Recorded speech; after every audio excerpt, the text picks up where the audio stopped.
Welcome back with a smiley face. A link of previous episodes is provided into the description of the video. You can also join us on Patreon to listen more unlimited audiobooks like this. You can also visit and shop our ebooks. His Revenge to Restitution. Episode 5.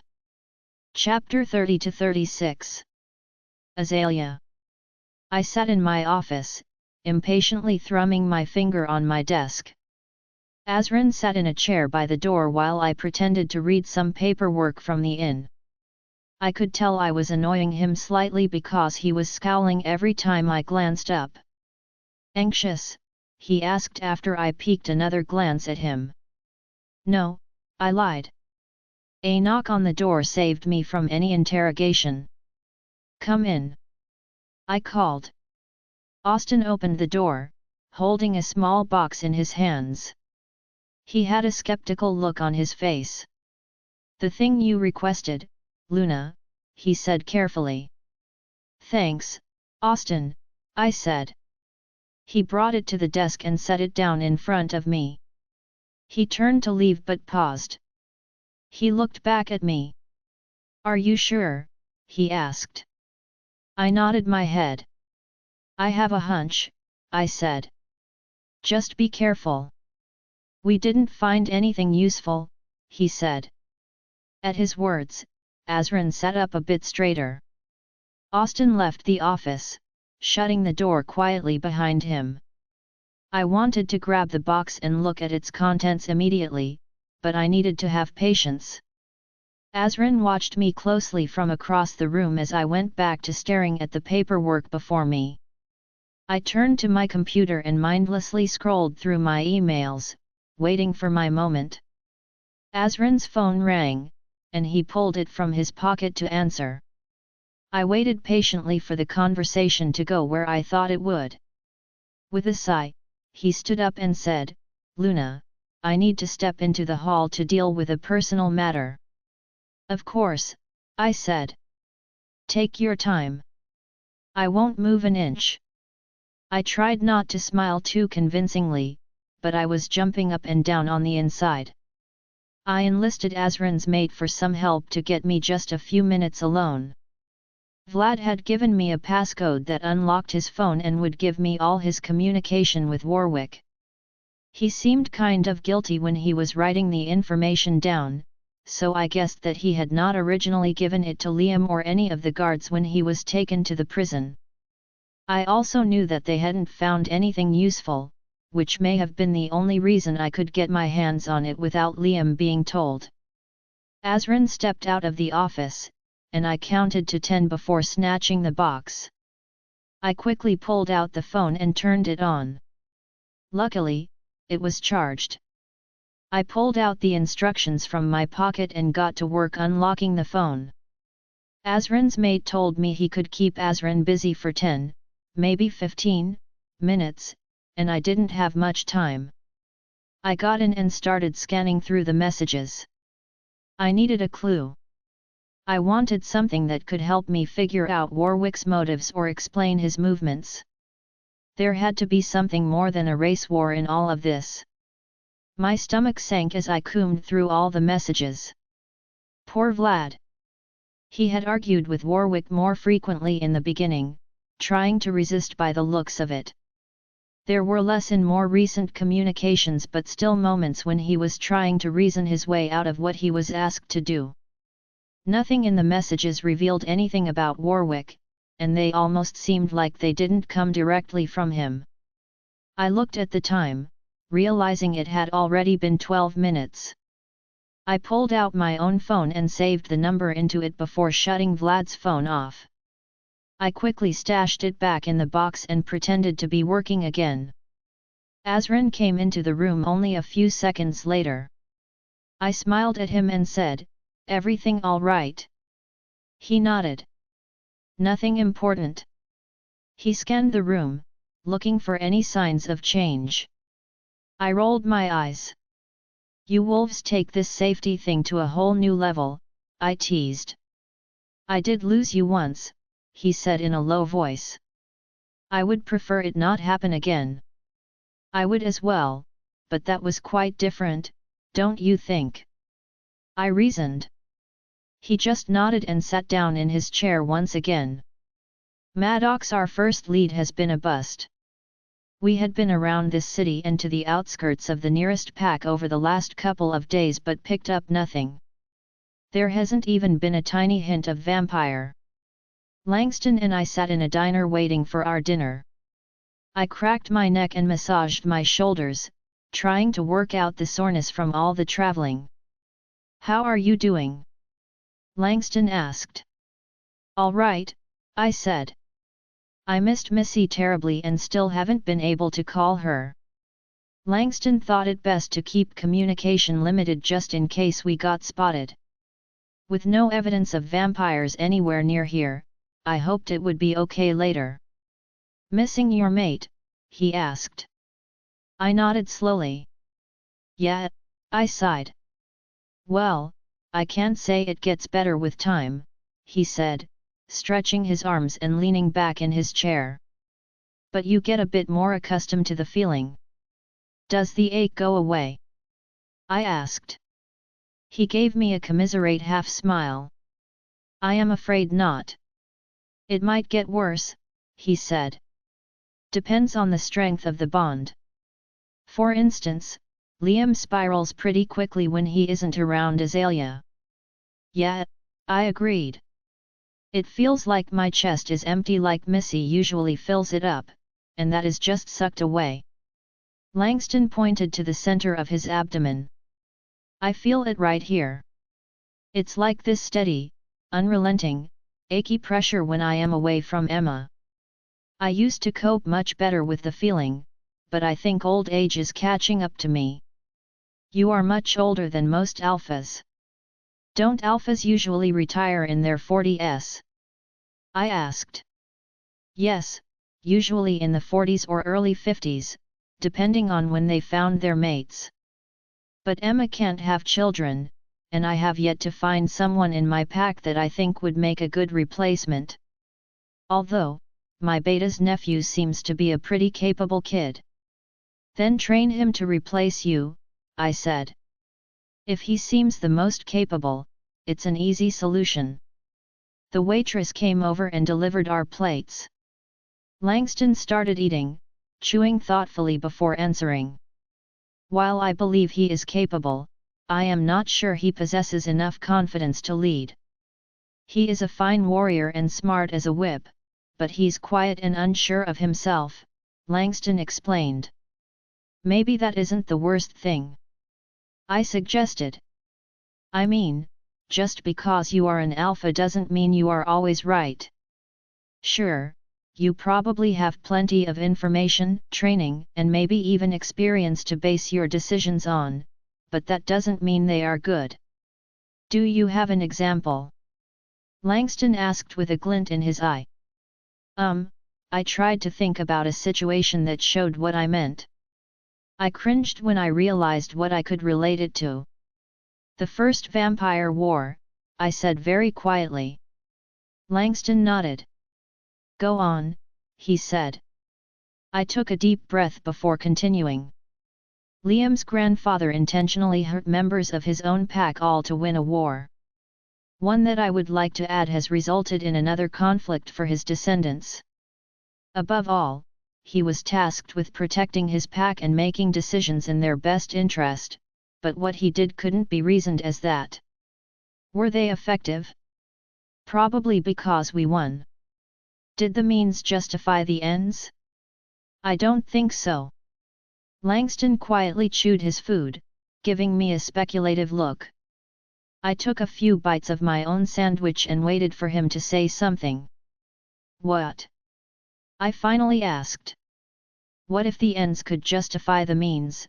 he asked, raising an eyebrow. "Find different means," I replied simply. The corner of his mouth perked up into a smirk. Another waitress came over to the table, interrupting us. "How is everything?" she said. Her voice was sweet but in an uncomfortable, forced way. "Adequate," Langston told her. "Well, your waitress had to step out, so I will be helping you guys now. Can I get you anything? She said. She was lingering at our table. Drink refills. I think we actually need to get moving. So the check would be appreciated, Langston said. Are you sure I can't tempt you with a slice of pie? We have a fresh apple made with fruit that just came from the farm this morning, she said. Her smile was so big and fake it sent red flags through my head. No, no, Langston assured her.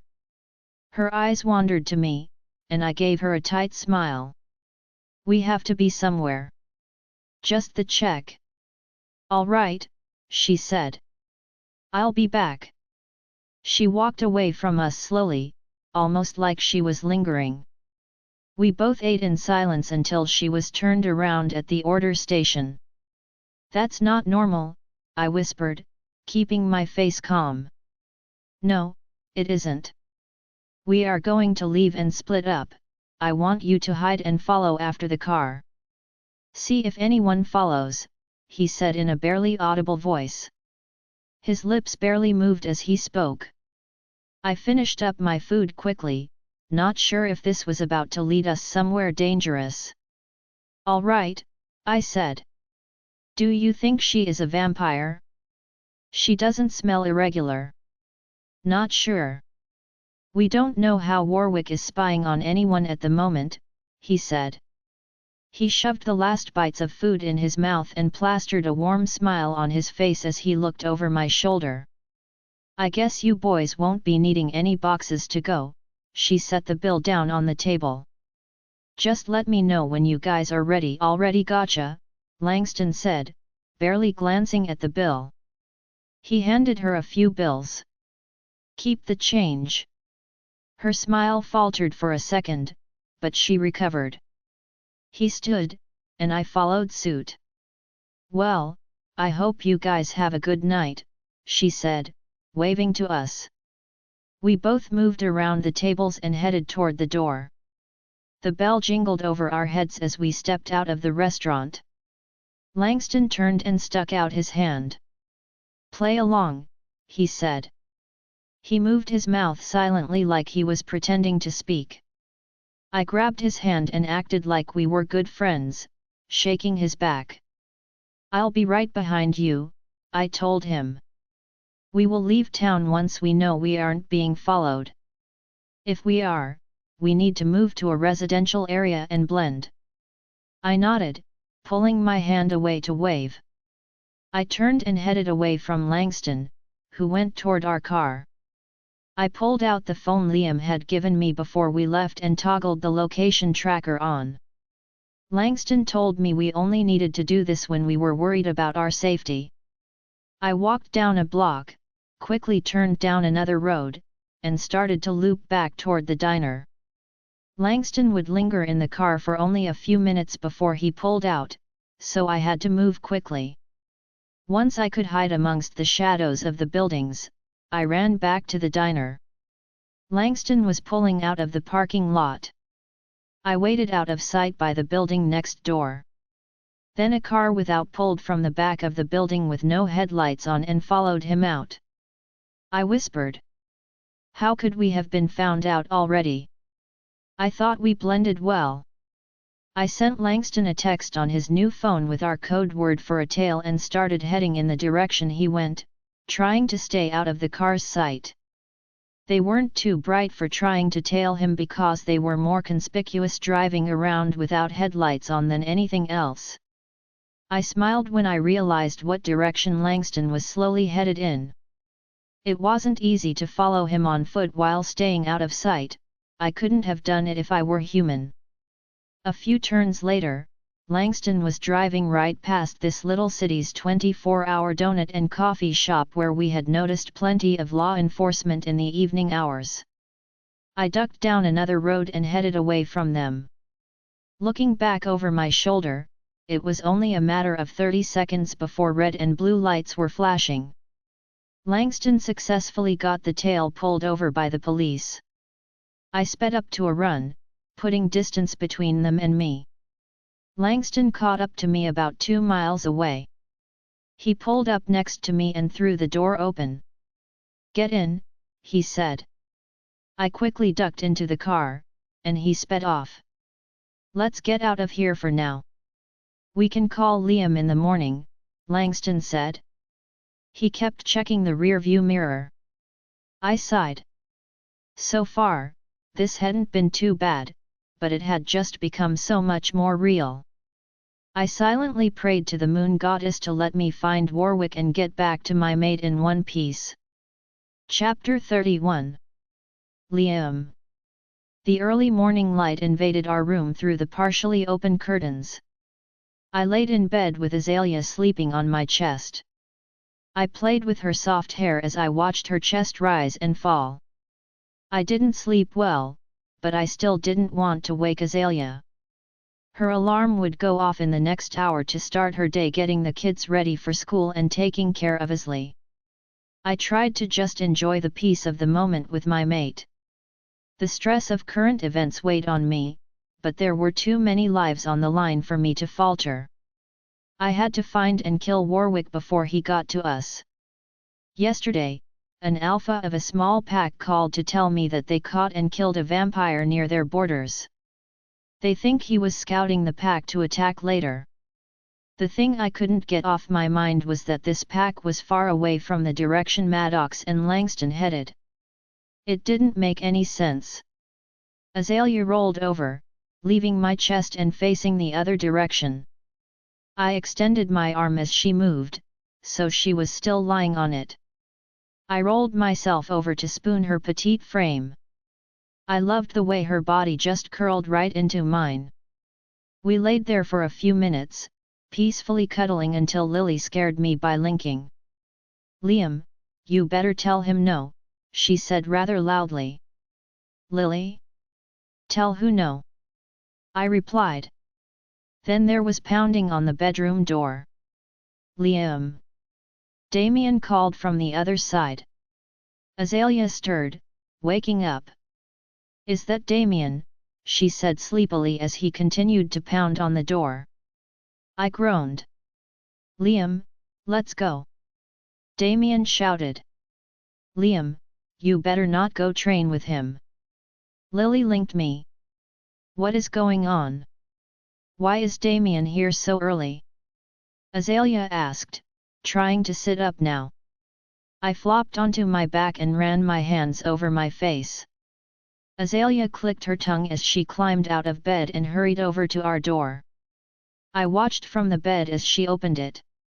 "Damian," she said, placing her hand on her hip. "Good morning, Azalea," he said. "I need your mate." "What you need to do is quiet down," she told him as I sat up and swung my feet over the side of the bed. I smirked, knowing she was going to chew him out. "I have 3 sleeping children in this hall, one of them being merely weeks old. So, if you don't mind bringing the volume down just a tad." I watched my best friend's face pale a bit as he looked down at my little Luna. I chuckled, coming up behind her and wrapping my arms around her middle. "Haven't you ever heard, 'Don't wake a sleeping Luna'?" I joked. "Very funny," he said to me. "Sorry, Azalea, I didn't mean it. I need Liam." His eyes traveled back up to me. "Where are we going?" I asked. "Training grounds," he said. "I need to work out." "There is a problem with that," I told him. He looked at me confused and ready to argue. "Your mate is threatening me." "Right I am. Damian Hale." Lily's voice traveled down the hallway. Then we heard crying over Azalea's baby monitor on our nightstand. Azalea threw up her hands in frustration. "Really, guys? It hasn't been that long. And I remember something about Lucas being a colic baby that never slept," she grumbled at them. She pushed past Damian and headed down the hall to Azalea's room. Lily joined us, peeking past Damian to Azalea storming down the hall. "Whoops," she said before turning back to us. "No," she said, crossing her arms. No. No. No. You have been awake for less than 2 days and out of the hospital for less than 1. You do not need to do anything but relax right now. Lily had already started rebounding. She was still in her pajamas, but she looked much healthier than she had a few days ago. Her skin was much closer to its normal color, and the bags under her eyes were almost gone. "Come in, Lil. Doc said that I could get back into things as I was ready. There is a war going on. I need to get back in shape as quickly as possible," he argued. I watched the two with only mild interest. I was personally on Lily's side, especially after being interrupted in bed cuddling my mate so early in the morning. "But you came to get Liam, so that means you are going to go hard. You would have gotten scrawny little Jacob if you just wanted a workout buddy. You can throw him around like a doll. But you came up here and woke up Liam, which means that you want a real opponent," she said pointedly. I had to stifle a laugh, causing Damian to shoot me a sideways glance. "We have been training together forever. I need him, he won't let me get hurt." "You trust him, don't you?" Damian said. Lily looked at me for backup. I threw my hands up in surrender. "I am only going to agree if she does," I said. "I would love to have you back in the sparring ring with me, but not until you are ready." "I'm fine," he growled. "Will you all stop doubting me?" That cracked Lily's resolve. Her face softened, and her shoulders dropped. She let out a heavy breath before turning to me. "You won't let him go too hard? Lots of breaks? Only the basics?" "Sure, Lil. I can do that," I said with a reassuring smile. Damian smiled triumphantly. "Unless you want training to start with a tired Luna chasing you with a stick, get out of the pack house," Azalea said, coming back to us looking grumpy. Asli was in her arms, fussing. "I'll take that," I said as she joined us. I grabbed my pup away from my mate happily. "Good morning, beautiful," I cooed at her. "Let me feed my pup, and I will meet you outside," I told Damian. "I'll warm up," Damian said, turning. Lily slapped his arm. "You will not. You will wait for Liam," she said as she followed after him. Azalea rolled her eyes. "Didn't you miss it?" I teased her. "As soon as he feels 100%, he will stop bugging her so much," she sighed. "I'm going to get dressed while you feed her. I suspect we will be seeing the boys here soon." She kissed the top of Asli's head, then went back into our room. I could already tell today was going to be a long day. "Damian, let's take a breather," I said. I wasn't breathing too hard, but he looked like he was ready to fall over. We had started with exercises we use on the young pups, but he had insisted we work on cardio drills after finding those too easy. I had given in, but less than 4 minutes into the first one, I regretted that decision. Damian shook his head as he sucked in large amounts of air. "I'm good," he said between breaths. "Let's keep going." "No, break time," I said. I went over to the edge of the training ring and grabbed one of the cool bottles of water. I turned around and tossed it at his head. Luckily, his reflexes weren't lacking as he caught it with an irritated glare. I plopped down in the grass, grabbing my own water. My stomach growled, reminding me that I should be eating breakfast with the kids before they head to school. Damian lumbered over to me and collapsed on the ground. "You know I don't care if we have to go back to pup workouts, right?"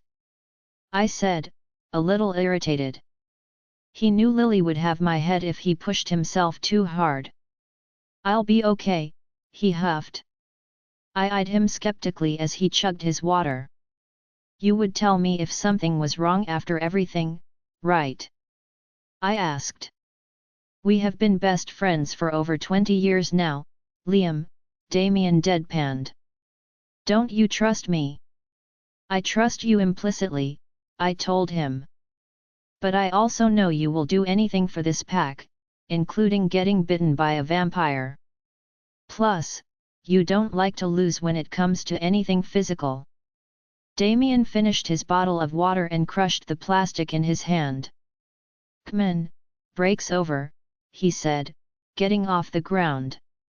He was being pretty elusive, and I was getting worried about him.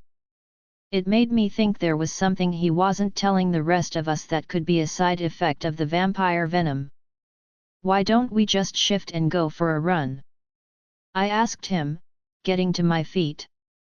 I bet your wolf would love to stretch his legs. Damian's shoulders stiffened. Maybe we should just keep at this, he said with his back turned to me.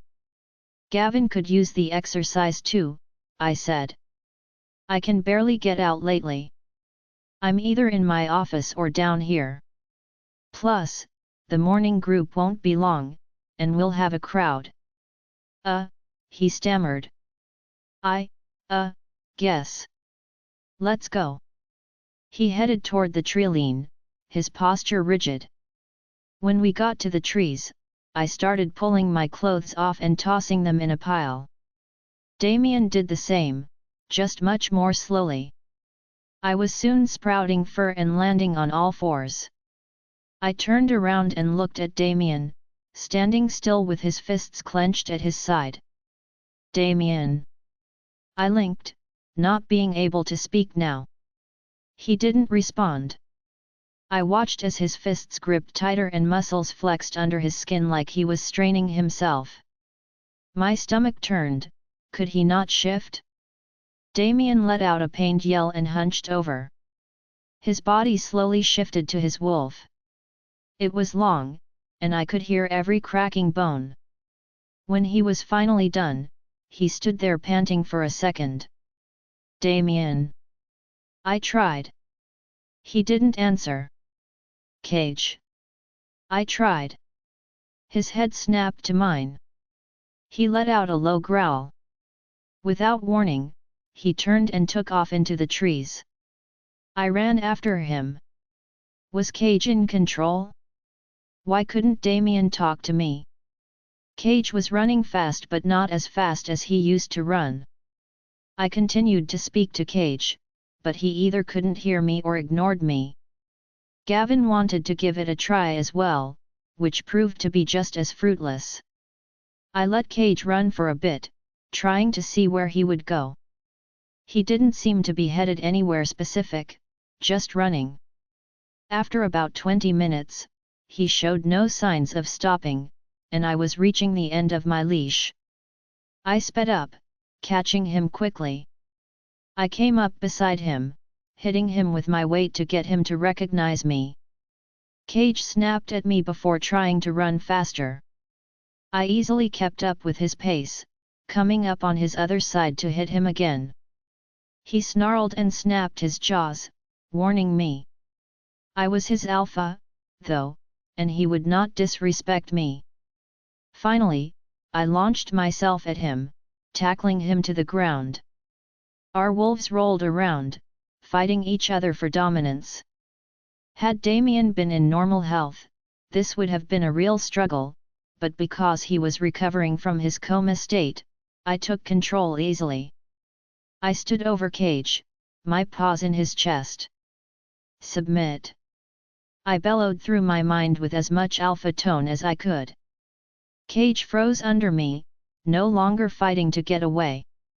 Shift. A strange expression passed through his eyes before his body started to obey. I stepped back, letting myself shift as well. Moments later, Damian lay on the ground in front of me, breathing hard. He brought his hands up to his face, groaning. What was that? I asked loudly. Damian didn't answer at first. He struggled to a sitting position. I don't know, he panted. No, Damian. No more in front of your mate. What was that? Cage was almost feral, and you had no control. What aren't you telling me? I demanded. I don't know, he started again. I'm not just the alpha here, I am your best friend, tell me now. I can't connect with Cage, he shouted. I looked at him, shocked. He turned his head away and took a deep breath. I haven't been able to talk to my wolf since I woke up, maybe even while I was asleep, I don't know, that part is hard to recall.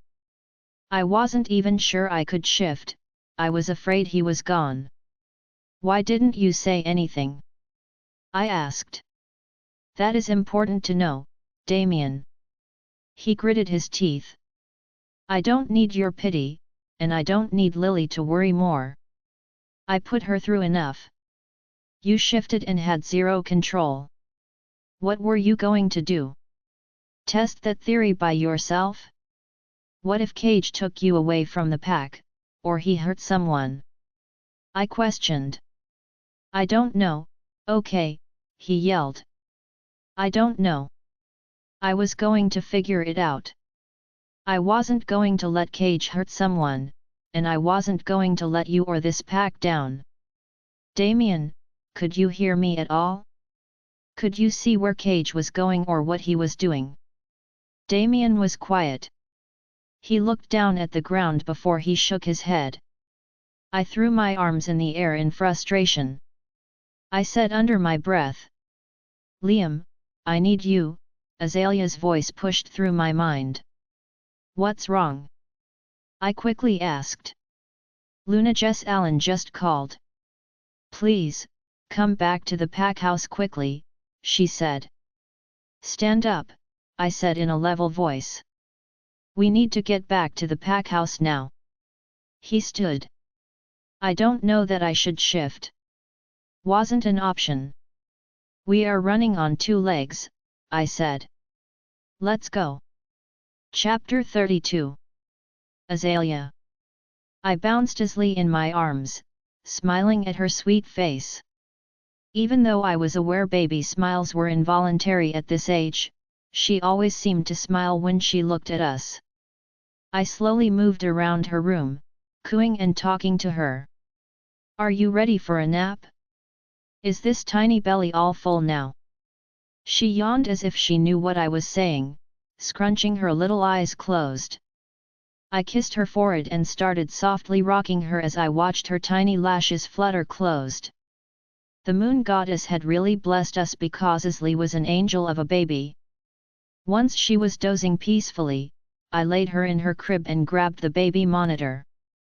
I headed to the door where Azran was waiting for me, smiling fondly. Do you and your mate want pups? I asked him. He tilted his head back and forth.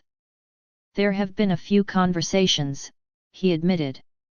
I smiled at him. Well, there's no rush. He followed me to my office, but Jacob caught me before I got there. Luna, he said quickly. We need you. Luna Jess Allen is on the phone asking for Alpha. I nodded and motioned for him to lead the way. He rushed into Liam's office and grabbed up the phone. When he had her, he handed it to me. Luna. I answered. Luna Azalea, she answered. I am glad to get you. We need help immediately. Her voice sounded serious and almost panicky. What's going on? What happened? I asked her. We were attacked this morning, she said.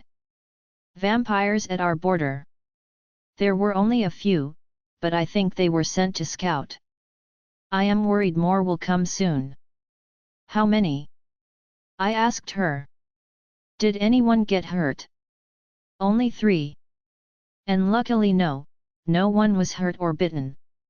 The head of my outer patrol happened to be with the wolves that came in contact with them. Your mate trained him well, and they were able to dispose of them quickly, she explained. You have warriors here with us still, though, I realized. Yes, she said. We may not be able to fend off a full attack. I will find Liam right away, and we will call you back, I told her. Thank you, she said. I hung up the phone and looked up at Jacob. Vampires attacked her pack, I said. There were only a few, but that could just be one sent ahead. She has warriors here to train. Jacob nodded. We need to send them back right away. The other warriors can finish their training. Where is Liam? Is he still training with Damian? I asked. I am not sure, Jacob said. The first class of training for the day is out on the grounds, but I didn't see them. They could be out on a run, or maybe they came back to the pack house. Can you go speak with the Red Moon Pack warriors? Let them know we will have to send them back early and to gather their things. Liam will want to go as well, and he can be ready in a couple of hours, I said to Jacob. He nodded and left the room to carry out my request. Azrin held the door open as I also filed out of the office. I needed to find Liam. I decided to look in the kitchen first, thinking maybe they came in for ice or something to drink after training. On my way down the stairs, Lily was headed up them. Hey, where are the guys? I asked her. Then, I noticed the odd look on her face. I don't know, she said. I was going to see if Damian was up in our room. My wolf is losing it. She is acting erratic, but I can't figure out what is wrong. I am worried it has something to do with Damian. Well, one of our allies has been attacked. I need to find Liam right away, I told her. Did you check the kitchen or dining room? She nodded. That was my first thought. Okay, I'll go to the training grounds. Try linking Damian and telling him. I will try to get through to Liam, I instructed. She nodded and continued up the stairs. Liam, I tried but got nothing. I sighed and hurried down the stairs, heading out of the pack house. As I rushed across the grass with Azrin dutifully following in my wake, I scanned the group of wolves working on various strength conditioning exercises. Damian and Liam were nowhere to be found. Liam, I tried once again. Sean spotted me and headed over. What is going on, Luna? You look a tad frantic, he said. I need Liam, I told him. I think they went for a run in the woods, he said. Damian probably wanted to get his wolf out. Of course, I said. Thanks, Sean. Azrin looked at me.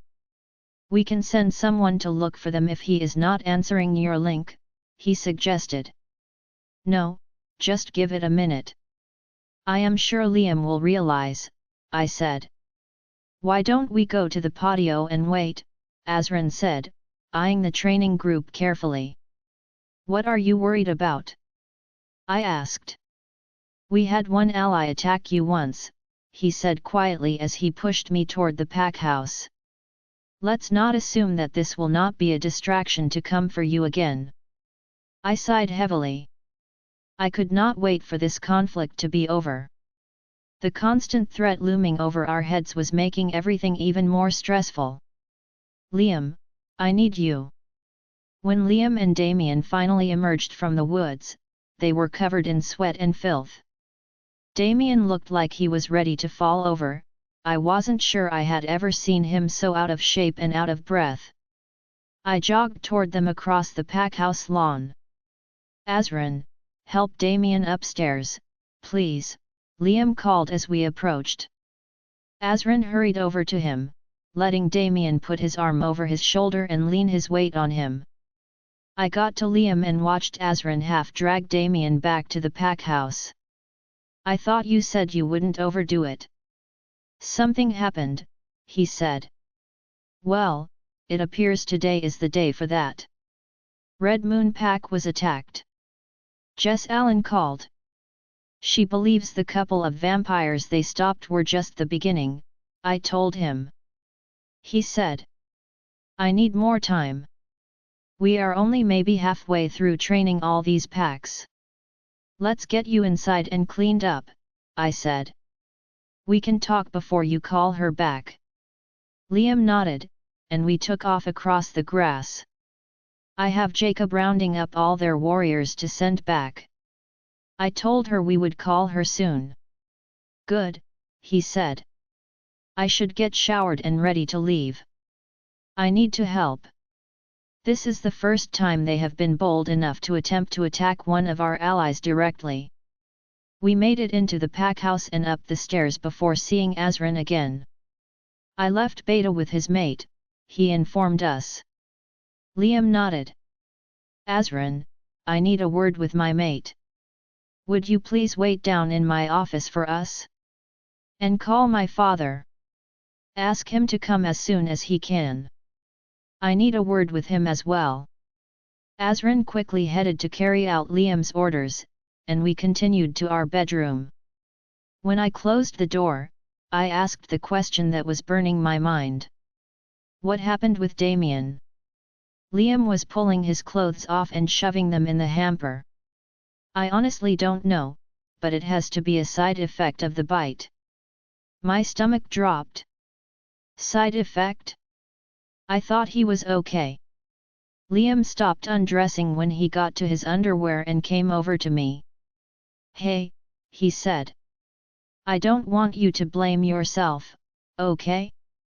This isn't your fault. He didn't tell my uncle or me. What happened? I asked carefully. He had trouble shifting, like his body didn't remember how. I remember the first one being pretty rough, but it was like my body knew what to do after that. Damian acted like he was fighting it somehow, Liam explained. So, his body doesn't know what to do. But now it should. I reasoned. It was more, though. As soon as he shifted, Damian lost control. Cage took over and wouldn't communicate with me. He just bolted. I had to run him down. Eventually, I tackled him and forced him to shift back, Liam said. His face grew more worried as he spoke. So he couldn't control Cage? But there have been times that Gavin got the better of you, right? He just needs to fix that, I said, my panic rising. Liam shook his head. He can't communicate with his wolf, he said. He had no idea what was going on after he shifted. Lily said her wolf wasn't acting normal, I whispered. Liam closed his eyes and let out a long sigh. I don't know if he will tell her, but she should know. My uncle, too. He can't help us determine anything or fix anything if he doesn't know, Liam said. He pulled me close to him and hugged me tightly. What if it's my fault? What if trying to wake him up did this? I whispered. No, Azalea. I would rather have my best friend awake and figure out how to connect him to his wolf than still in a hospital bed, he said into my hair. What if he wouldn't? I whispered. He kissed the top of my head, but the guilt was squeezing the air out of my chest. We stood like that for a few minutes. I didn't care how gross he smelled. We will figure this out when I am done dealing with Jess Allen and the vampires, okay, he said. I am not going to let Damian suffer. He released me and pecked my forehead before turning around to head into the shower. I took a deep breath before going into the closet to get him some things. Liam, when I was done in the shower, Azalea had a bag packed for me to travel to Jesselyn's pack, expecting me to have to stay for a couple of days. She accompanied me down to my office with a reserved look on her face, but I could feel all the guilt that she was holding on to. I knew she wouldn't accept that she had no hand in what was wrong with Damian, but I didn't have time to sort out that mess. Azran was waiting outside my office. Your father is here, he told me. Thanks, I said. I turned to Azalea. I'll come find you before I leave, Okay. She nodded, then leaned up and kissed me softly. She left quietly, heading to her office. I entered mine to find my father sitting on the couch with his elbows resting on his knees. We hadn't talked much since he admitted that Azalea and I are doing good as Alpha and Luna. "Dad," I said, greeting him. "Why did you call me here so urgently?" he asked. "I need to leave. I think vampires are about to attack our ally, and I will not let them hurt anyone," I said. "If you think it is wise to leave your pack," he said, with a slight hint of disdain in his voice. "I do, because I am going to ask you to help watch things while I am gone," I said. His eyebrows twitched for just a second. "Damian will not be back to his normal self anytime soon, and I am mildly worried about his current condition.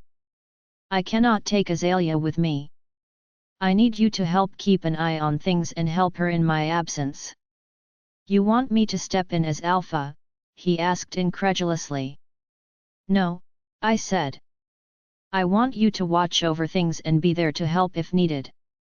Azalea is perfectly capable of keeping things going alongside Austin and Jacob while I am away, but I would be foolish not to have a plan in place in the middle of a war.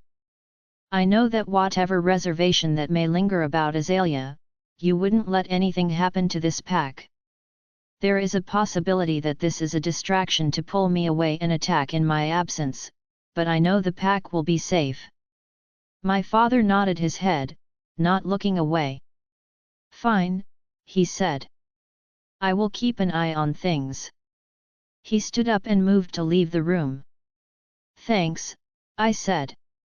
I had this weird feeling in my stomach as he headed out the door. Chapter 33. Lemon. I thought things would be weird with Axel after our confrontation at the inn. I didn't sleep much that night because I couldn't get his words out of my head. At first, they made me anxious. After all the partying in high school and a few close run-ins with the law, I changed and focused on building a career. I never looked for a boyfriend or thought about anyone in that way, but somehow I got Axel's attention. For a small second there, I got angry with his words. His words were a borderline romantic confession. How dare he just do that out of nowhere? That anger didn't linger long before a warmth replaced it. I never realized he felt that way. I didn't know Axel was thinking about me. I thought he was just a flirty guy, that it was his personality. The following morning when I stepped outside, he was leaning against his car. He smiled and stood to his full height, waiting for me to join him. He walked with me to the inn, leaving me at the front door. The silence was comfortable, and then I was at work. He came into the inn twice before lunch. At lunch, I asked if he was hungry, and then we ended up in my office eating together. He left after lunch, coming back later to wait in the sitting room until I was ready to leave. Then, he walked me home and waited until I was inside before he left himself. And things continued similarly for the next couple of days. He would pick me up and drop me off from work. He would be at the inn throughout the day, sometimes for a few minutes and sometimes for hours. We usually had lunch or dinner together, and we didn't talk a whole lot. Every once in a while, I would sneak a glance at him and catch him smiling at me, usually an adoring look in his eyes. As the days went on, I realized he was right. I felt safer when he was around. I wasn't on edge when the bell over the door rang, and I looked over to see him stepping through the front door. I was at ease with his sitting across the table from me. I looked forward to my walk to and from work because I was right by his side. I even found myself looking for him. I would step out of my office, and my eyes would laser in on the guests in the sitting room. I wondered what he was doing when he wasn't hanging around the inn. He was consuming my thoughts, and it was dangerous. Whenever my mind strayed to the slim possibility of ever dating Axel, I reminded myself that he isn't a human. He is a werewolf, and he has a mate somewhere out there. If I were to open my heart to him, she could show up one day, and he would completely forget about me. I could fall in love just to be left without a second thought. That wasn't a pain I wanted to entertain. I gathered my stuff and got ready to leave. I scooped up my phone and paused, looking at the screen. I was leaving early before lunch today. I needed to go to the grocery store, and there were a few things around the house I had been neglecting. Would Axel be mad if he came by and I wasn't here? Would he want to go with me to run menial errands? I sighed, shaking my head. This was very confusing. What were we even doing? He was just always there, but he didn't have to be. He has a life, I have a life. I left my office and stopped at the front desk to double-check the to-do list I left for the staff. The bell above the door rang, and on instinct, I looked. Axel was walking in, and I felt tiny butterflies in my stomach. He smiled at me, coming over to the counter. "Why do you look like you're leaving? It's not even lunchtime yet," he asked, leaning against the desk. "Because I am leaving," I told him. I tried to keep my voice even so I could judge his reaction. "Oh, okay," he said, standing up straight again. He looked at me expectantly. I sucked in a breath. "You don't have to come," I told him. "I am just going to pick up groceries and head home to get some chores done." "Sounds fun," he said, not wavering. "All right," I said. "I can't stop you." I filed out from behind the desk and headed to the front door. Axel followed, grabbing the door to hold open as I got to it. I offered him a smile as I headed out the door. As we walked the couple blocks over to the small grocery store in town, I felt a bit nervous. We had been spending time together but with no expectations so far. When would that change? Axel grabbed the cart when we got to the store, giving me a big grin. "After you," he said. I tried to hide my warming cheeks and led the way inside. Axel followed me as I went through the aisles, grabbing some things to stock my fridge and pantry. I usually ate at least one meal at the inn every day and sometimes took home leftovers, so I didn't have to cook at home much. When we got over to the single checkout, Axel started unloading the basket before I could grab anything. "I can do it," I said. "I want to," he said. The cashier gave us a mushy look, and my eyes went wide. I quickly pushed him out of the way and finished putting up the items. She kept looking between us as she slowly rang up all the groceries and bagged them. She handed me the couple of bags once I was done paying and Axel immediately grabbed half of them from my hands. "Have a nice day," he said sweetly to the girl as we turned to leave. He led the way back outside and headed straight for my house. I followed, catching up to him. We walked quietly. I chewed on my lip. Should I invite him over for dinner? He did help me carry everything home, and he has been there, no questions asked, since those creeps came to the inn. If he stayed over for dinner, maybe I could ask him about this whole mate thing and why he didn't care. There was also the possibility that I misread what he said, and he was waiting for his mate. That would be so embarrassing. "You're gonna bite a hole through your lip," Axel said, jarring me out of my inner panic. "What?" I asked. "You're biting your lip. If you don't stop that, your teeth will go right through," he laughed. "What are you thinking so hard about?" "Nothing," I said quickly. "I think you're lying," he said with a smirk. I pursed my lips and looked away from him.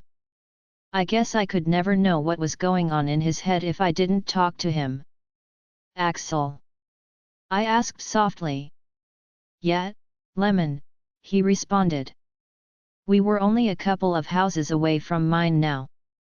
Would you like to, stay? I asked. I could make us some dinner here in a bit. Or maybe a late lunch.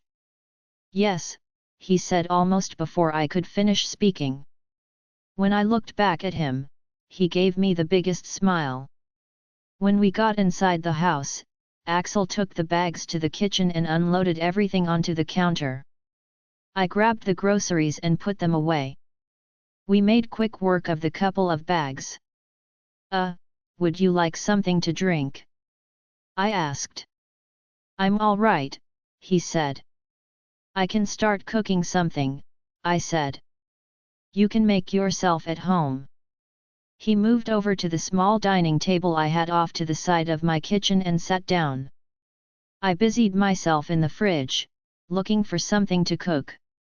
I pulled out some chicken, figuring it would probably be the easiest. You look really pretty today, he said from his seat. I laughed. I dressed entirely casual today, I said, looking down at my jeans and old graduation shirt. He shrugged. It suits you, he said. Well, thanks, I said. I grabbed the cutting board and got to work prepping the food. It was quiet for a few minutes before he decided to break the silence. Sorry if I made you nervous the other night, he said. I looked over to see him scratching the back of his head. His shirt rode up on his stomach a bit, revealing just a peek of the muscles beneath. I swallowed the dryness in my throat. Oh, no, it's fine, I said. I hope everything is okay between us, he said. Yeah, I told him. Why wouldn't it be? I offered him a smile and got one right back. So, I was wondering something. I turned around, having a hard time looking at him while I asked.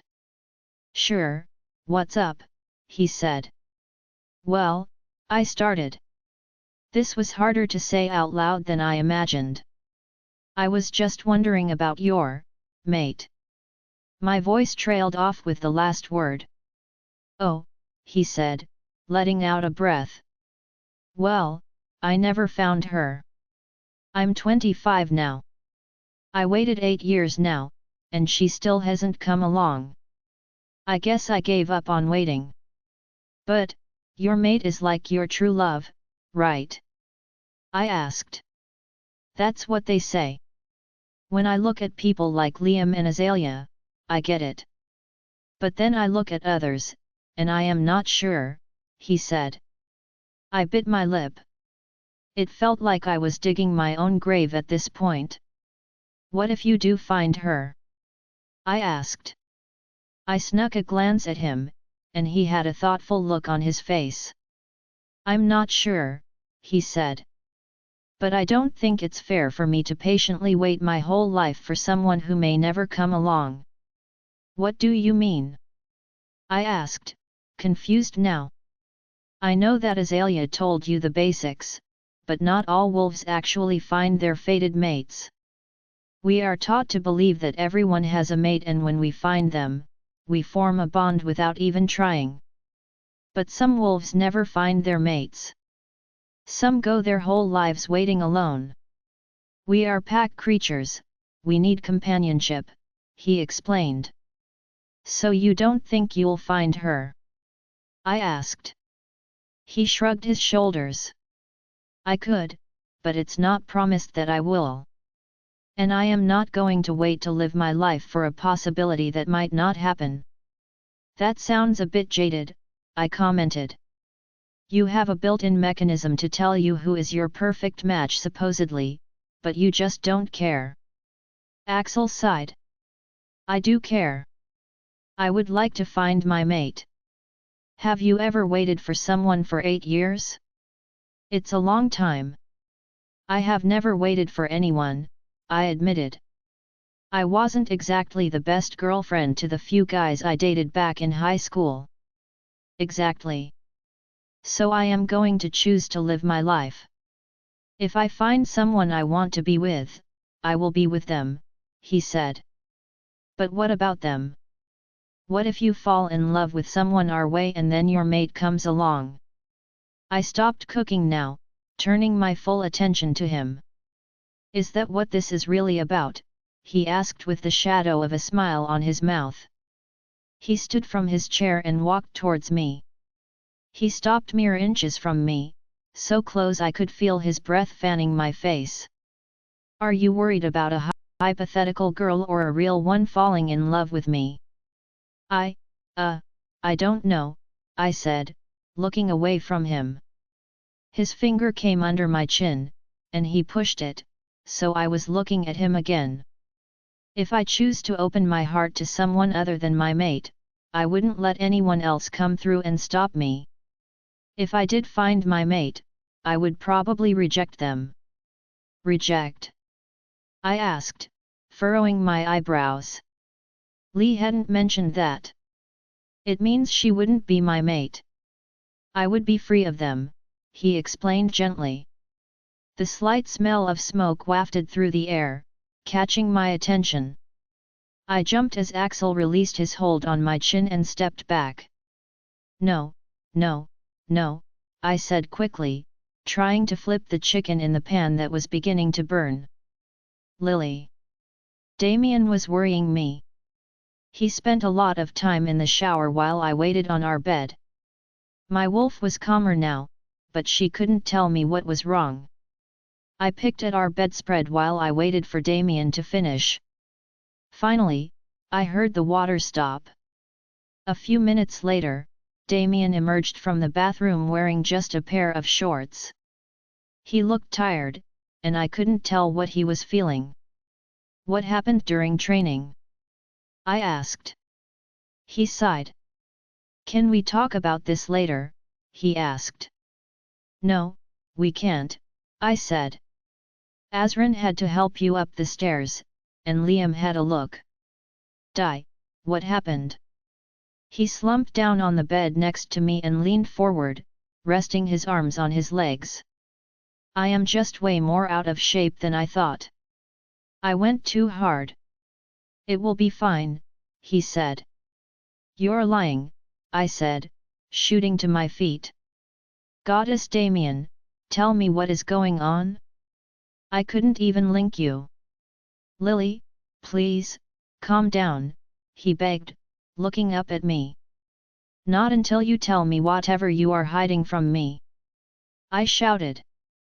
I will fix it, so it doesn't matter, he said. No, Damian. This isn't you. You don't keep things from me. What is it? Did you lose your wolf? I demanded. No, he said, looking away. Damian, tell me now. I can't connect with Cage. He is there, but I can't talk to him, he said quietly. Liam and I shifted, and I lost all control. Cage took over, but Liam said he was feral. I was just in a void. I couldn't hear or see. I didn't know what was going on until Liam forced Cage to shift back. Oh goddess, I gasped, covering my mouth. My mind went entirely blank. I thought he was fine after everything. Lee healed him. I just need time to figure out how to connect with Cage again, he said. I'll fix it. I could feel tears in the corners of my eyes. No, this couldn't be happening. Damian looked over at me. Please don't worry, Lily, he asked softly. I will be back, I said. I was on autopilot. She fixed him once, and she could do it again. I don't know what she did, but something went wrong, and she had to put it right. Azalea was sitting in her office, looking solemn when I barged right in. Fix him, I said with no preamble. Lily, she started. Azalea, you have to fix him. He isn't all the way better. Please, fix him, I begged her. Lily, I'm not sure you did it once. You're my best friend, and I know you can do it again. I was almost shouting at her. She stood up, looking me in the eye. "Lily, I don't think I can. I don't think it works that way," she said softly. Her voice was shaky, and I could feel myself crumbling inside. Damian would never be okay without access to his wolf. His whole life was being a beta. "You woke him up. You brought him back to me. You can get his wolf, too. Please, just try," I said, my voice cracking now. The door opened again behind me, and I felt Damian's arms encircle me. "I'm sorry, Lily," Azalea whispered before Damian pulled me out of her office. Chapter 34. Maddox. We got away from the city and drove all night, circling back and taking odd routes. We were confident we weren't being followed, but Langston still thought it wise to ditch the car and get a new one. By the next morning, we arrived at a pack that had agreed to work with Blood Eclipse in fighting against Warwick. Langston met with the Alpha, who agreed to let us lay low within their pack for a day or so to make sure we weren't still being followed. Luckily, they had spare rooms in their pack house where we could stay even though they were a small pack. When I was finally alone, I collapsed on the bed. All I wanted was to pull Missy close and sleep, but she wasn't with me. I closed my eyes and pictured her beautiful smile for the millionth time. I wanted to find Warwick so that I could get back to her. We should be going to school together, training afterward, then going home to make dinner and do our homework. We should be playing games with her little brothers and visiting Isley. I shouldn't be lying in a guest room in a foreign pack, waiting to make sure the coast is clear before I hunt down a vampire. But until Alpha knows where to go to kill that vampire, Missy won't be safe. He will send people after her, her siblings, and her mother to get to her dad. I tried to turn my brain off and get a couple of hours of sleep.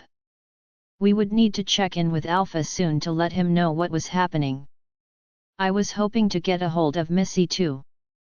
I woke up to Langston shaking me by the shoulder. "Come on, kid," he said. I shot straight up into a sitting position as soon as I realized it. "Did I miss her?" I asked quickly. Langston frowned. "I couldn't get anyone on the phone. I got a hold of my mate but no one at Blood Eclipse," he said. I deflated at his words. "We'll try again in a day or two." "We can't keep calling," he said. I sighed and nodded my head. "Let's go get something to eat. Alpha Ian said dinner is open downstairs." I pushed myself off the bed and smoothed my clothes a bit. Langston gave me a tight smile as we headed out of the room. Langston and I decided it would be best to leave while we had the cover of darkness, so we left just after midnight and headed to the next lead on vampire activity we had. Beta Meadow had given us information about a city that she believed Warwick had a few business holdings in that we were sure we would find vampires. By the time the sun was breaking the horizon and illuminating it with hues of orange, we were driving through the city looking for somewhere to get breakfast. This was by far the largest city I had ever been in, and it was weird to see so many people moving around so early in the morning. "So one of the places on Beta Meadow's list is a consulting firm. It looks like there is a bagel shop across the street from it," I said. "Great idea," Langston said. "We can scope it out some. Maybe it will have outdoor seating to make our job easier." I reached into the back seat and grabbed a couple of dark-colored hats. "These might come in handy, and I don't think we'll stick out much," I said, slipping mine over my head. We found a parking structure 2 blocks from the bagel shop. I put my backpack on just in case, and we headed to breakfast. We ordered our food then waited by the pickup counter for our fake names to be called. Langston got his first and headed to the outdoor seating to find a table where we could have good sight of the buildings across the street. When I had my food, I joined him. We ate slowly. Langston was positioned so that he could see down one side of the street, and I could see down the other with the consulting firm to our side. Blue jacket, dark jeans, third time passing the building, I muttered quietly in between bites.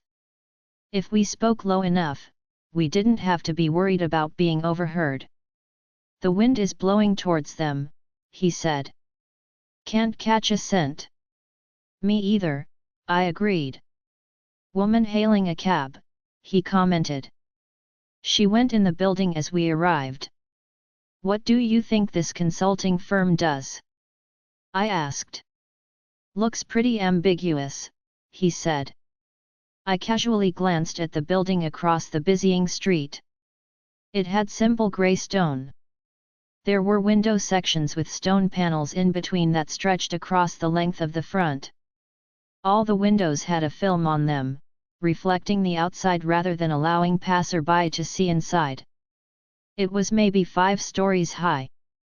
It was only slightly shorter than the buildings nearest it, but not so much that it stuck out in any way. There were no identifying signs declaring the business that operated there. Anyone could walk right by and ignore it entirely, which was happening for the most part.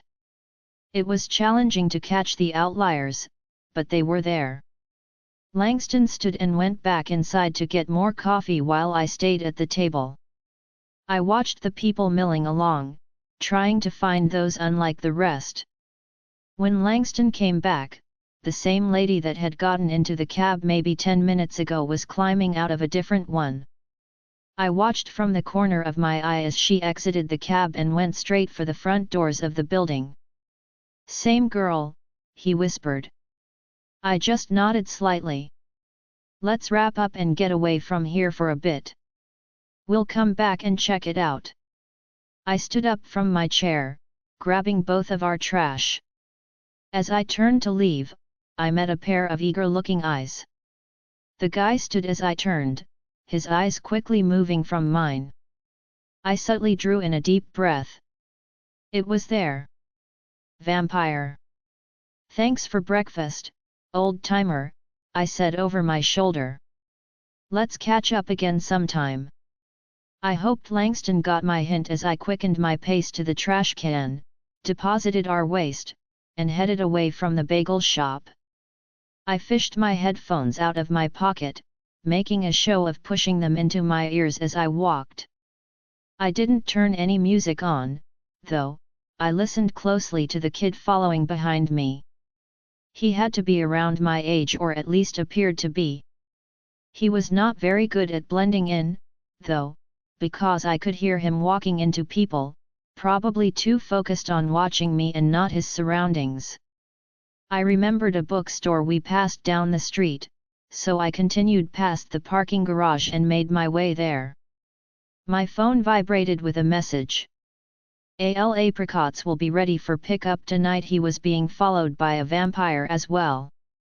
We needed to stay apart for a while and throw them off. 3 blocks later, I could see the bookstore coming into view.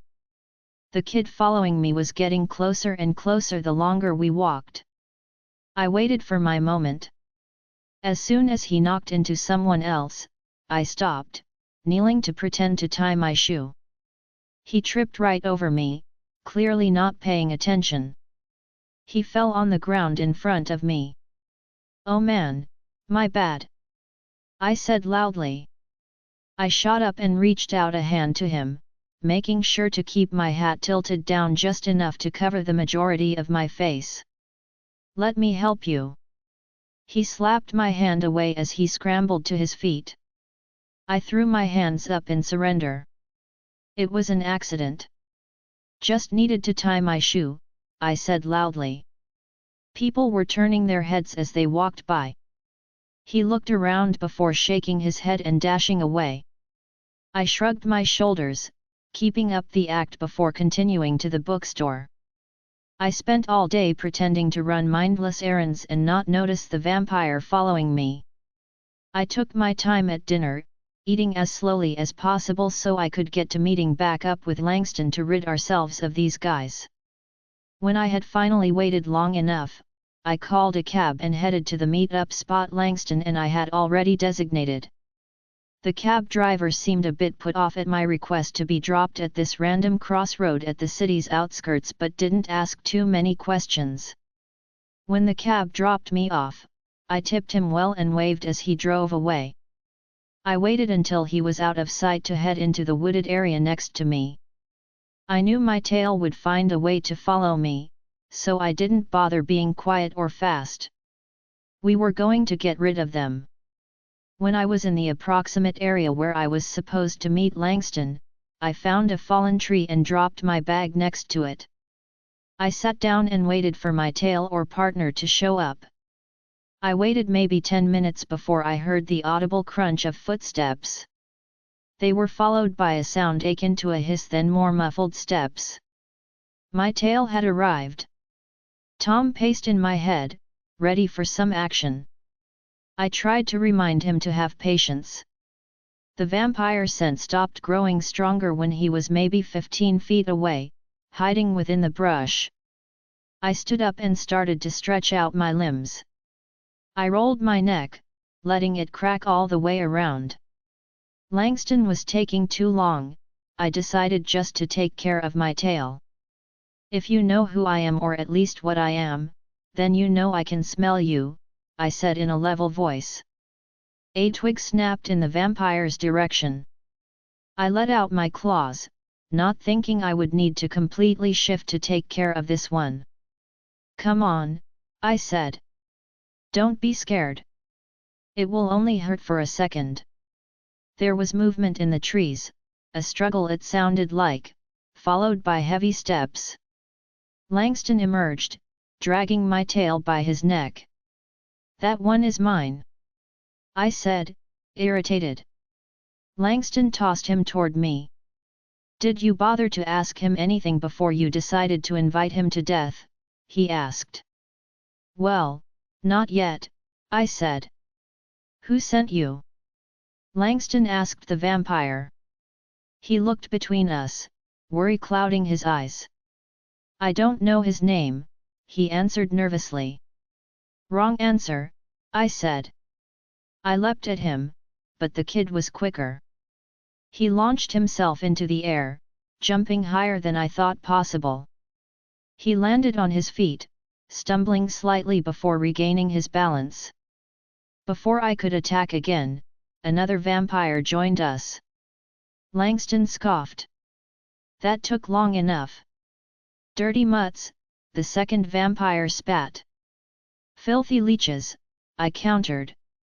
The second vampire ran at me, his hand coming up to strike. I dodged him easily, my eyes finding Langston going at the vampire that followed me. The second one wasn't going to be easy, though, because he redirected himself, lowering to kick out my legs. I landed on my A*S but carried my momentum to roll back to my feet. I sprang forward at him before he could attack again.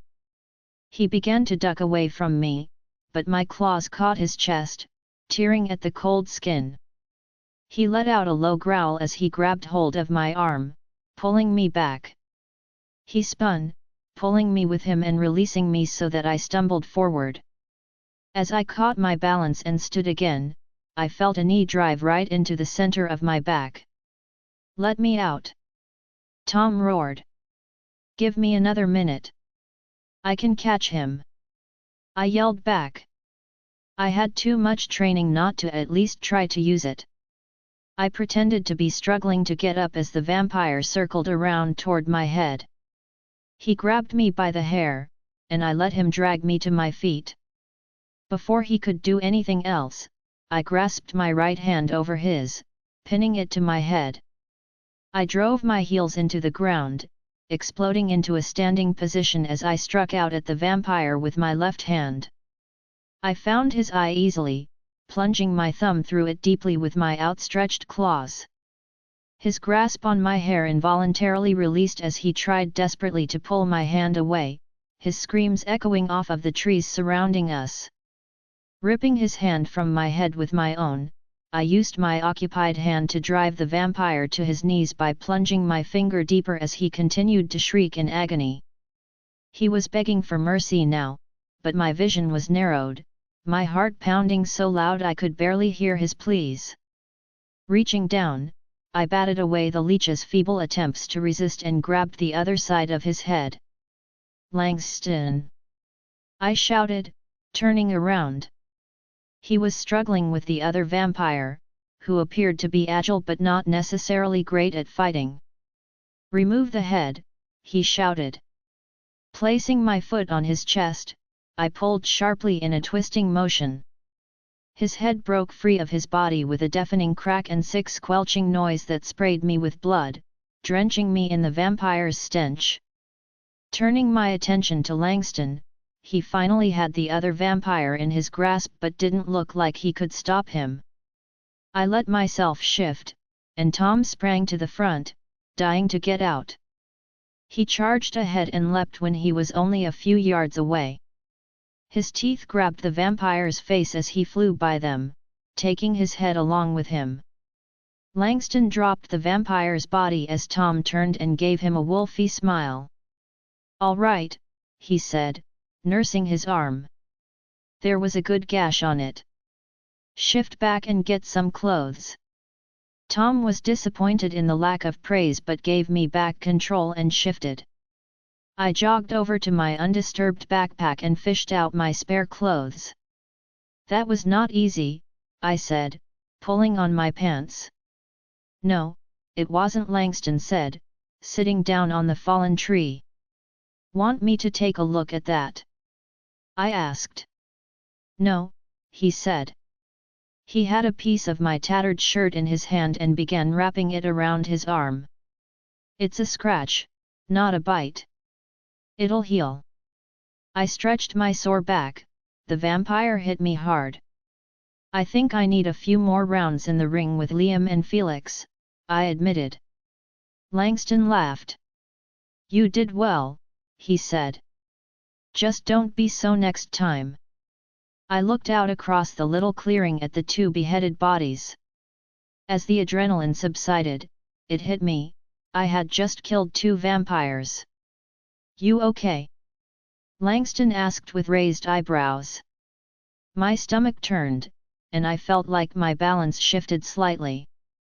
I turned swiftly, dropping to my hands and knees just as the contents of my stomach came pouring out. Langston sat silently while I heaved even after my stomach was empty of any food. "First time can catch up to you quick," he commented as my body started to calm down. "That wasn't pleasant," I said, sitting back on my heels. "It gets easier," he said. I sighed, wiping my mouth with the back of my hand. "Did you find anything about the firm?" I asked him. "Something that might be helpful." "Do you run down anything on the housing complex?" he asked. I went past it. "It doesn't really look like it's inhabited," I said. Langston nodded. "We can ask Meadow if she can get anything else about it and see what she can do with the things I found," he said. "Can we go to a hotel now?" "I need to wash the vamp stench off and brush my teeth," I asked hopefully. "Yeah, I need a nap," he said. "We can call the pack tomorrow." My heart raced at his words. Now I wouldn't be able to sleep at all with the opportunity to talk to Missy on the horizon. Chapter 35. Missy Maddox. I screamed. He finally called. My whole body felt like it was buzzing hearing his voice. "It's me, darling, but we only have a couple of minutes," he said quickly. "I miss you. When are you coming home?" I asked. "Not yet," he answered. "I'm trying, but some things have come up." "What do you mean? Were you attacked?" Worry immediately overtook me. "Nothing we can't handle, okay?" "How is school so far?" he asked. "Terrible," I told him. He laughed. Oh goddess, I missed his laugh. I think you are just in a bad mood because I am not there to kiss that pout off your face, he said. I can't sleep. I miss having you next to me, I told him. I didn't want to make him feel bad, but it was the truth. When I get back, we can sleep a whole day. We'll go straight to bed, and I'll hold you the whole time, he promised. I'm having trouble, too. Maddox, how much longer? Please tell me you have found something or your clothes, I begged. Just stay with Sol or someone. I'll be back before you know it, he said softly. I got to go now. I love you, Missy. I love you too, I managed to get out as my throat tightened. The phone disconnected, and my heart felt tight in my chest. Azalea. Liam missed the check-in with Langston and Maddox, but I was able to get Missy on the phone with her mate. Austin said he wasn't too worried about the amount of activity they had seen so far. Liam and Langston had expected a follower or two at some point on this mission, but I was worried about what they had come across so far. I trusted Langston to keep Maddox safe, though, so I didn't comment on anything. With Liam gone, Robert was around the pack house. Liam left late in the evening, and Robert arrived first thing in the morning. I sent Liam a text message, but he hadn't responded by lunch. I could only assume Liam asked his father to keep an eye on things when they met in his office. He spent most of the morning hovering awkwardly in the background while I did things. I had to keep myself busy after Lily burst into my office. I had not seen her or Damian at breakfast, so I made sure Delilah and Lucas got off to school in the morning and tried to keep myself busy. I didn't want to avoid my best friend, especially with Liam gone. I just couldn't face her after what happened to Damian. When he pulled Lily out of my office, I could see the hurt on his face. He was hurting over this, and it was only compounded by Lily hurting for him. Damian was not the type that liked being taken care of, he preferred taking care of others. I managed to find refuge in my office for a little while after lunch. Robert went out to the training ground with Jacob and Felix while Azran stayed with me. I slumped into my chair, letting out a heavy sigh. You should give him something to keep him busy, Azran said. Any ideas? I asked. Azran just laughed. He needs to feel useful, Azran said. He used to be the apex of everything that happened in this pack. He clearly has never found his new place. You are pretty insightful, I told him. Azran just shrugged and offered nothing more. I massaged my temple, grasping at any idea to keep Robert busy. I felt on edge with Liam away and had no patience for Robert to begin his usual opinionated musings. I temporarily gave up my quest and decided to check my email. When I grabbed my wireless mouse, I found it with dead batteries. I pulled open my desk drawer to search for some spares, finding the envelope from the law office on top. I grabbed it out, thinking about the key inside. Maybe I could send Robert on an errand. It was Friday, so I could make the excuse of spending Saturday with the kids while he went to collect the contents of the box. I pulled out my phone and tried calling Liam. Just when I thought it would go to voicemail, Liam answered. Azalea, he said quickly. Liam, I said happily. I was a little worried I hadn't heard from him yet, but I didn't want to bug him too much. Is everything all right? He asked worriedly. Yes, I said. I just wanted to talk to you. Did I interrupt something? I can talk for a minute, sweetheart, he assured. Well, is everything okay there? I asked first. Yeah, I took care of things. But I will probably be here another day or two, he said. Why did you call, though? Well, I had a thought, I said. He seemed not too interested in talking about the situation with the vampires. Robert is just hovering. What if I sent him to the city to empty the safety deposit box from Greyback? Liam didn't say anything for a long moment. Liam, I prompted. Did I lose you? No, no. I'm here.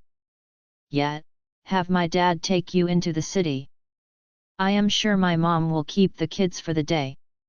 Please take Azran with you, though. Sorry, little Luna, but I need to go. I love you, he said before the line cut out. My jaw dropped. That was not what I intended. I hung my head, letting out a heavy sigh. Now, if I sent Robert without me, Liam might get upset because of the mix-up. I looked over at Azran, who had an amused smile on his face. I am sure your father-in-law will feel very useful escorting you on an errand, he said, choking back a laugh. If only you knew, I muttered. I would be happy to go tomorrow, Azran said. I find it quite amusing to watch the former alpha struggling to be nice to you.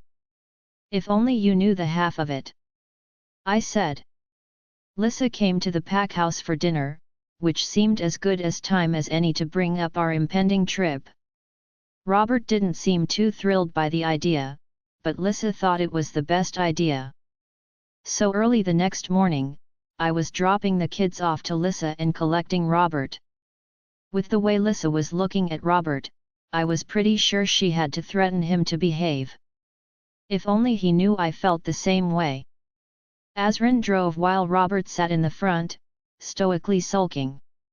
I sat in the back of the car with a sinking feeling in my stomach. I missed Liam like crazy, and spending the day with his father was not ideal. Liam had not called since we spoke the previous afternoon. I hoped everything was okay with Luna Jess Allen. The drive seemed to drag on forever. It never seemed so bad when Liam and I visited the city. Of course, he was always by my side, holding my hand. Liam made everything easy and comfortable. I just wished he was here now. When we finally pulled up in front of the correct bank, Azran put the car in park and turned to me. Luna, if you don't mind, I am going to run a quick errand while you are inside. My mate's birthday is coming up soon, and I would like to stop into a shop nearby. I am sure the former alpha can escort you, he said. Sure, I said, forcing a smile. I didn't care that Azran wanted to find a present for his mate's birthday, but I didn't want to be alone with Robert. I tried not to let his digs bother me, but that didn't make them any less hurtful. We'll be fine on our own. And I would guess this will take a little bit. We'll let you know when we are done. Thanks, Azran said. Robert and I climbed out of the car and headed to the bank's doors. His posture was stiff, like he was uncomfortable. I led the way, pushing the door open as I walked through for him. He gave me a gruff thanks before his eyes started scanning everything around us. I just sighed, shaking my head. He was making it a bit obvious that he was looking for any sign of trouble. I went straight to the counter to find out what I needed to do to access the box. When it was my turn, the banker greeted me with a smile. Good afternoon, how can I help you today? Hi, I said. I need to access a safety deposit box that was left to me in a will. Oh, all right, she said. She turned to her computer and began clicking her mouse. What was the name of the original owner? Norman Greyback, I told her. She typed the name into the computer, and something flashed across her eyes. Do you have a death certificate and copy of the will to certify that you are in ownership of the contents? She asked. Luckily, I thought they would need some documentation. I have the death certificate as well as the letter the law office sent me that handled his affairs, I told her. I reached into my bag and pulled out the folder with all the documents I had brought. All right, let me get my manager to make sure these will be acceptable, she said. She stepped away from the counter with the documents in her hands and disappeared around a wall. I looked at Robert, who was scowling. "What's wrong?" I whispered. "She smells human, but something feels off," he said. He looked around the building again. There were not too many people inside. There was one banker sitting at a desk, talking to a customer, and two others standing at the counter, one helping someone while the other was typing at the computer. We only waited about a minute before the girl returned with another man following her. "Good afternoon. I assume you are the Azalea Blackfur referenced in the letter," he asked. "Yes," I told him. "I would like access to Mr. Greyback's safety deposit box." "Can I see some identification?" he asked. I handed him my ID. "Is there something wrong?" I asked pointedly. "Generally, we need to see the will to allow you access like this," he said.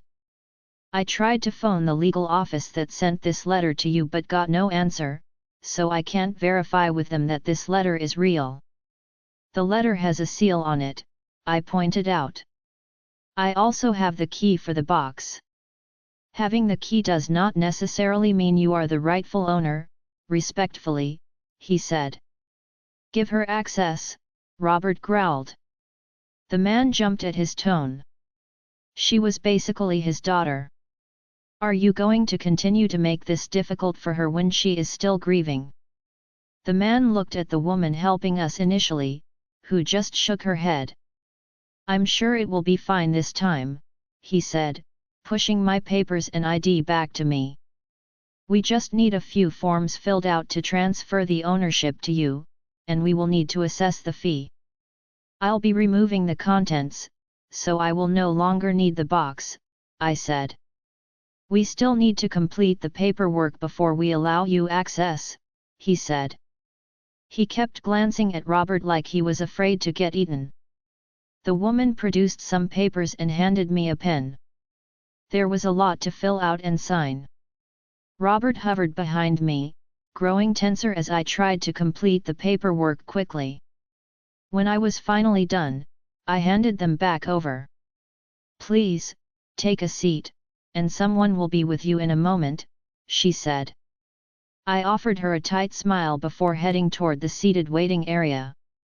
Robert followed, taking a seat right next to me. "I feel like you might be overreacting here," I told him quietly so no one else would hear.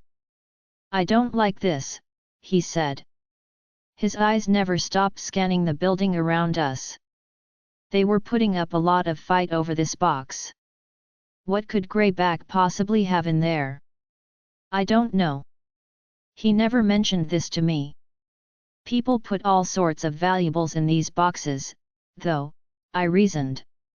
They have to ensure only the right people have access. Robert snorted his reply. We waited at least 10 more minutes before someone came over to us. "Azalea Blackfur?" he asked. I stood to my feet. "Yes, that's me. Would you like to follow me? I can take you back," he said. "You have the key, I assume?" "Yes," I said. Robert stood to follow me. "Oh, I'm sorry, sir. You will not be able to accompany her," he said quickly. "Yes, I will," Robert said, anger evident in his tone. "It's our policy," he started. "I am going," Robert interrupted him. "Please," I said. "My husband asked my father-in-law here to accompany me today. I don't know what is in the box, so I would like his assistance." The man looked nervously between the two of us. Robert crossed his arms over his chest. Finally, the guy nodded and motioned for us to follow. As I followed him, Robert leaned over and whispered into my ear loud enough for only me to hear, "I think they were trying to separate us. Do not leave my side." Chapter 36. Robert and I were led through a couple of doors and into a large room with numbered slots all along the walls. The man with us walked over to a section of small spaces and began scanning for the correct number. When he found it, he inserted a key and turned it. "You can put your key in now as well," he said to me. I walked over and pushed my key into the hole. As I turned it, I could faintly hear the mechanism turned. I let go, and the man opened the door to the slot. He pulled out a box, shut the door, and removed his key. I did the same. "I'll take you to a private room," he said. He led us out of that room and down the hall into a room labeled Private Banking. He set the box on the table as we entered the room. "This room has no cameras inside, so you have complete privacy," he said, looking at Robert warily. "The cameras are positioned outside the door. When you are finished, you can leave the box in here. Follow the sign on the wall to the secure exit." I nodded my head. "Thank you," I said. He nodded his head as he backed out of the room, pulling the door closed with him. I turned and went over to the table, sitting in one of the chairs. Robert came to stand behind me but neglected to sit. I pulled the box close and inserted my key. When I swung the lid to the box open, I wasn't entirely sure what I was expecting to be inside. The only thing in the box was a small, rectangular velvet box. I pulled it out carefully, pushing the deposit box to the side. I looked up at Robert, who was frowning at it. I carefully opened the box to find a watch inside. The watch was pretty simple, the face was white with gold metal around it. The band looked to be made of leather, and it was pale brown in color. I carefully pulled it from the box, looking it over. On the back, there was a singular word engraved on the watch face. Exequo. "Do you know what this means?" I asked Robert. He squinted, leaning closer to read the inscription. He shook his head. I turned the watch back over in my hand, being careful with it. I noticed the hands weren't moving, they were stuck in place. It made sense that it would need a battery after sitting in a deposit box for years. "Why did he want you to have a watch?" Robert asked, taking it from my fingers. He turned it all around, inspecting it. "I don't know. Maybe he didn't.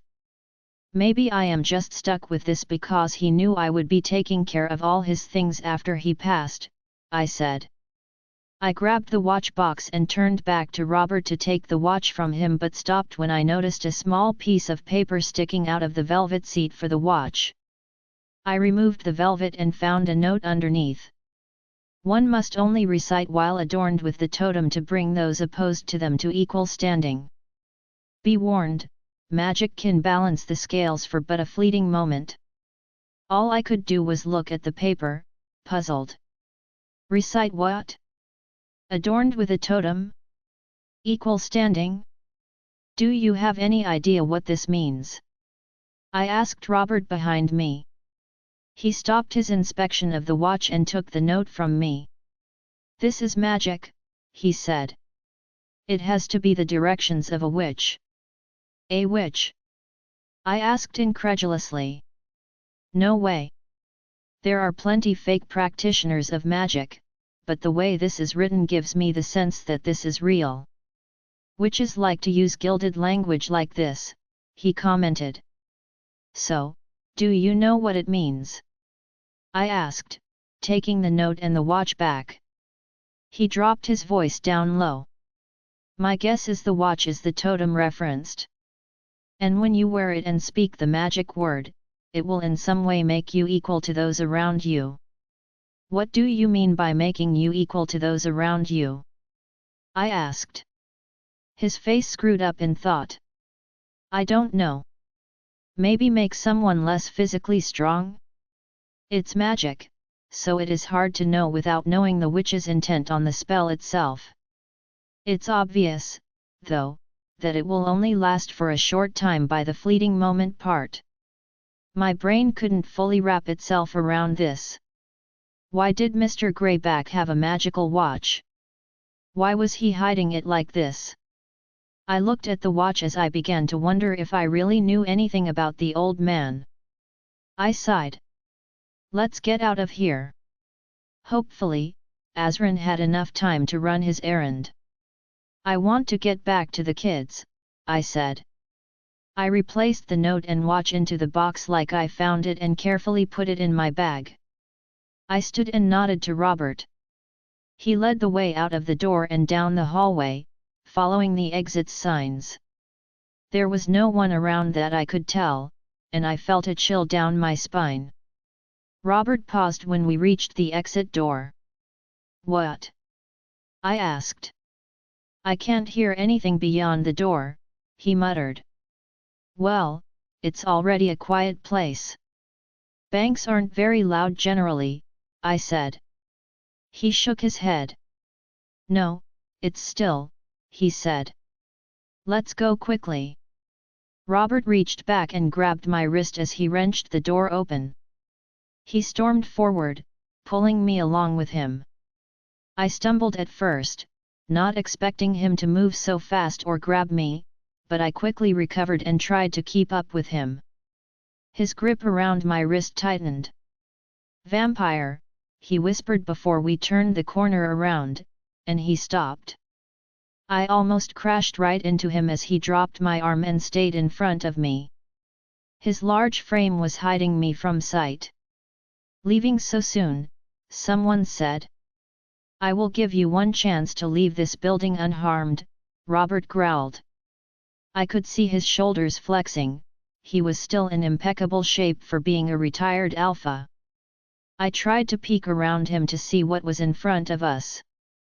My stomach dropped as I saw two vampires standing between us and the exit doors. I didn't recognize either of them from when we arrived a while ago, and I saw no one else as I cautiously scanned the area around us. You don't want to fight us, you old mutt, the first vampire said. He was tall with dark, ashy-colored skin. His clothes were business casual, almost like he would fit in at this bank. He had dark hair smoothed back from his face, but he wore a dangerous smile. Just give us and we will think about letting you go, the second one said. He wasn't as tall as the other. He was very pale with vibrantly orange hair. It was long and wavy. He didn't look quite as confident as his counterpart. I do not like demands, Robert said. His voice was growing deeper, more carnal. You won't be laying a finger on her, so I suggest you leave before you don't have an option. You're locked in here with us, you think you have an option, the first vampire said. Suit yourself, Robert replied. Robert. I knew something was amiss when we walked into the cursed bank. Nothing had felt right since we arrived, and Azalea was too trusting, as usual. The two vampires in front of me wanted Azalea, but no matter my reservations about Liam's mate, they wouldn't be touching my Pax Luna. The ginger kid looked like he would be easy to kill, but the other one. I didn't know what was different, but he didn't smell like the nervous one. The bastard smelled like a moldy library, with books so old they were warped by time. He must be older, and that could be a problem. I still trained in retirement, and I'm a former alpha. I wasn't what I once was, though. Marshall begged to be let out from within me, and I weighed my options with Azalea at my back. If I shifted, it might be harder to keep myself between the vampires and Azalea, but if I didn't, I might not be able to handle these two myself. I could smell her fear, and I worried it wasn't unfounded. Azran. I linked, trying to find the fool, hoping he was back from his selfish errand. Nothing, I was greeted with silence. Of course, he wasn't anywhere to be found. I silently cursed Liam's choice in bodyguard for his mate, but there was nothing I could do now, Azalea disregarded the safety risk this little trip posed and let her watchdog leave. It was up to me. I breathed deeply, feeling the cool air fill my lungs and blood rushing to my extremities as my heart pounded, a war drum inside my chest preparing my body for battle. It had been too long since I'd felt like this. Azalea, I whispered as quietly as possible. I will kill these two, but if you see an opening to leave, I want you to take it. Try to find Azran outside, he isn't answering me. If you can't find him, find a police station or somewhere public and call Liam. I will be right behind you once I'm finished here. I don't want to leave you, Robert, Azalea demanded, firmly rebuking my demand to run. This will be messy, Azalea, I admitted, hoping she would listen to me. I didn't want to admit that I wasn't sure I could do this by myself, but I needed her to listen to me. You need to go. My son cannot lose his Luna, and I will not let my grandchildren become orphans. You will do what needs to be done. I heard her gulp behind me, and her voice trembled. I'll go, but please be careful. I won't make Lissa a widow either. Now that Azalea was going to listen, I gave the two abominations in front of me my full attention. They were maybe 20 yards in front of me, standing on the other side of the bank lobby in front of the doors. I would need to move them to let Azalea escape. I began to walk towards my left, hoping they would follow suit, circling to stay in front of me. It was a tactic we used to control the space we fought in, and it worked. The ginger started circling, and although he smirked as he looked at me and then his partner, the one I was worried about, followed suit. Azalea stayed behind me, and for a moment, I thought I might be able to circle until our backs were to the door. That will be enough, the confident one announced, wagging his finger in front of him as if he were scolding a child. No more games, she won't be walking out of those doors unless it's with us. Fine, I growled, feeling my clothes burst at their seams as Marshall got his wish. Fur burst from my skin, and I fell to all fours. My growl of frustration became one of murderous intent, and Marshall leaped forward, resolved on ending this quickly. Azalea. Robert shifted, and now he was fighting the vampires. I looked around, wondering if there was anything I could use to help him fight them, but it was just a normal bank. As usual, I felt helpless and wished to the goddess that I could shift to help Robert. The way he told me to leave scared me. Robert was so confident all the time, and it sounded like he was resigned to me escaping, even if it killed him. The snaps and snarls of Robert's muzzle missing by inches as he lunged at the vampires echoed through the empty expanse around us. Robert danced around them with grace as they lashed out with their claws and tried to bite him in return. The nervous-looking one seemed to get more worried as they fought, his face flush with anxiety. As much as Robert tried, though, the three of them appeared to be at a stalemate. Whenever Robert found an opening to the ginger's neck, the other vampire would step in and throw an attack at Robert, effectively stopping him in his tracks. Vampires, vampires, vampires, I chanted in thought as I looked around. I was desperately trying to find anything that I could use to even the odds for Robert. I slowly moved towards the desks, away from the fighting. That's when my eyes fell on the letter opener. Hey! I yelled, trying to get their attention. They didn't look towards me, although I did see a smile stretch across the darker vampire's face as his eyes quickly darted over to me and back to Robert. I stretched my hand out in front of me, my palm facing up.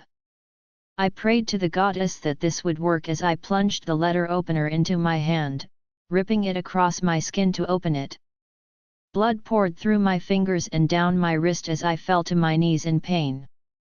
The ginger's demeanor changed almost immediately. His veins became visible in his neck, his teeth extended, and his face became feral as he forgot about Robert and tried to lunge over him towards me. It was all the opening that Robert needed, and his teeth flashed as he jumped up and over the vampire to catch the other one in his maw. A loud crunch followed as Robert landed on his feet hard, crushing the vampire's skull under the former alpha's bite. Robert snapped his muzzle upward and then down to the floor quickly, smashing the vampire's body into the concrete. He ripped his muzzle side to side violently until the vampire's body was sent flying, no longer attached to the head in Robert's mouth. "Well, that's unfortunate," the remaining vampire lamented out loud, standing and watching the end of his comrade. "No matter, I'm much older, and I should still be able to kill you myself." Robert's snarl needed no translation as he stalked towards the vampire, blood dripping from his lips. I noticed that Robert was limping, and my heart fell. Would he be okay? The rest of the audiobooks will be uploaded in the next episode. Join us on Patreon to listen to more unlimited audiobooks.